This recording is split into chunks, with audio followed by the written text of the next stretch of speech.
Walang awang pinagpapalo ang isang aso sa Mountain Province hanggang sa mamatay. Arestado na ang lalaking nagmalupit na posibleng nagalit daw dahil inihian siya ng aso. May report si Sandy Salvacio ng GMA Regional TV.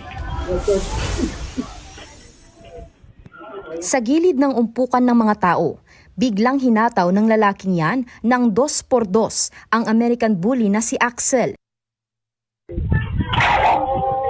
Hindi pa siya nakontento. Hinabol sa kamuling pinalo ang walang kalaban-laban na aso. Namatay kalaunan si Axel. Nag-viral sa social media ang videong nakunan sa barangay Saklit sa Danga Mountain Province. May belief kasi kami na pagkaihiyan ka ng aso, may malas o kamatayan yun. Sa galit niya siguro, nagawa niya yun sa harap ng mga tao. Sinampahan na ng kaso ang lalaki na driver ng lokal na pamahalaan. Ang Animal Kingdom Foundation mariing kinundi na ang brutal na pananakit sa hayop. Sinusubukan pa ng GMA Regional TV na makuhanan ng pahayag ang sospek.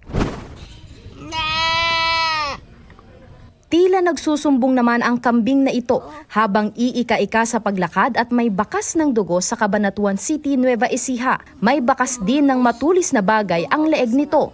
Paniwala ng may-ari na pagtripan ng kambing. Sino ba namang matinong taong gagawa niyan? Kahit papano po may buhay yan. Any form of maltreatment, cruelty, exploitation, and abuse is considered animal cruelty. Other acts of maltreatment, infliction of unnecessary injury, or maltreatment is considered a criminal offense under our Animal Welfare Act.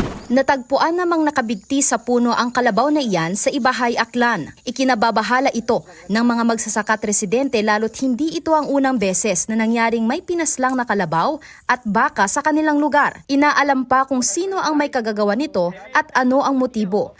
Alinsunod sa Animal Welfare Act, sino mang mapapatunayang nagmamaltrato ng mga hayop ay maaaring makulong ng 6 na buwan hanggang 2 taon at pagmumultahin ng hanggang 100,000 piso. Sandy Salvacio ng GMA Regional TV, nagbabalita para sa GMA Integrated News.